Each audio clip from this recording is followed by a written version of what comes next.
কি হচ্ছে কি? হাওয়া করছিস যে তুই ওকে? নেবে? দে দে দে, তুই দেরি করিস না। না ভাই, আগে দেখতিস যখন ওই ট্রিটস গুলো ওইগুলো খেত, তখন এইটা এইসব জিনিসকে পাত্তাই দিত না। এখন দেখছি যে নাই মামার থেকে তো কানা মামা ভালো।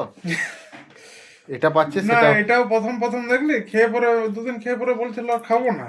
না, দেখছি তো উপায় তো আর নেই। বলছে এটাও তাহলে চলে গেলে তাহলে আর তো কিছুই পড়ে থাকবে না আমার। মানে মুখ শুদ্ধি করার আর কিছু থাকবে না, এটা চলে গেলে আর। এটা তো মুখ শুদ্ধি হয় না। ভেজিটেন্ট খাবে, ভেজিটেন্ট। না, ওটার কথা বলিস না। ওটা স্যার ওই জন্য বললো যে না, ওটা দেওয়ার দরকার নেই। ছেলেটা তো এরকম ভালো ছেলে, ছেলেটা তো নিয়ে আর সন্দেহ নেই। Good boy. এত ভদ্র কোথায় পাবি?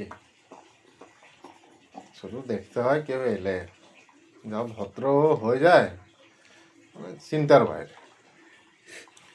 ওনাকে তো আমি অনেক কমেন্ট দেখি গেটের বলে সামনে যে ওর মতো শান্ত জার্মান শেফার্ড আমরা দেখিনি। সেটাই ভাবি একবার করে জানিস তো।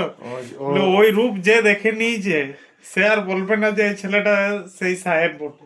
বাবারে। जो दिखता है वो होता नहीं, और जो होता है वो दिखता नहीं। সাহেবের ক্ষেত্রে একদম প্রযোজ্য। সাহেব হচ্ছে সেই এটা ছেলে। মোটেই ভালো ছেলে নয়। ওটা থাকে, ওটা অ্যাক্টিং চলে নাকি। হুম, কি জিনিস! গেটের কাছে এলে পরে বুঝতে পারা যায়, ওখানে লাঠি আছে, পাইপ আছে, সব ধরে পরে তাড়িয়ে নিয়ে যায় যখন রেগে যায়। আর খুব করে যখন রেগে যায় ওগুলো নিয়ে পরে সোজা দাঁড়িয়ে থাকে গেটের সামনে। হচ্ছে সেই আজকে ছেলে। সেই রানা এসেছিল, বলছে দেখো দেখো দা, লাঠি ধরছে লাঠি ধরছে। আমার যা হাসি পাচ্ছিল। রানাকে বলতে পারলেন একটু আদর করে দাও, এতদিন পর এসেছো তুমি, আমি বহুদিন বলি পর, আমি টাটা করে দাও। বলে, না বাবা, আমি তাতেই চলে যাই।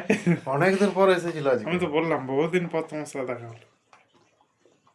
ও তখন এসেছিল যখন সেই সাহেবের সেই পায়ে ব্যথা হয়েছিল না। হ্যাঁ, বলছে দা, পাটা ঠিক হয়েছে? আমি বললাম, হ্যাঁ ঠিক হয়ে দেখ, গেছে। ওর তো আছে দুটো, একটা আছে রানা, আর একটা আছে, ওটার নামটা কি, জসওয়াল। জাস্ট। বাস, ওর বন্ধু সাহেবের। ও বাবা রে! না, আরেকজন আছে। কে? ওই যে এখন যে অ্যামাজনের যে ডেলিভারিটার যে ছেলেটা আছে, ওর সাথে খেলে এরম ভাবে গেটটা ও, দিয়ে। ওর নাম তো আমি জানি জানি না। না, ছেলেটা গুড বয় তো, যারা গুড বয় হয় তাদের এইগুলো আর একটু কেউ আধটু যদি চলে। ভয় পেয়েছে, তাকে আর দেখতে হবে না। তাকে যতটা এক্সট্রিম লেভেল পর্যন্ত ভয় খাওয়ানো যায় ততটাই ভয় খাওয়াবে সাহেব। সাহেবকে ভয় করে চলবে না, ভয় পেলে বাস। গল্প হুম। আর যখন রেগে যাবে না, শুনছে দেখ, সব যখন তো বুঝতে পারছে। যখন রেগে যায়, ওই নীল রঙের এত ভারী পাইপটা আমার তুলতে অসুবিধা সেদিন হয়, দেখলি আমাদেরকে তুলে ছুড়ে দিয়েছিল, আমি বলি আর গেল রে আজকে আমাকে তুলে ছিল। ছুঁড়ে দেয়। এ হচ্ছে সেই ছেলে।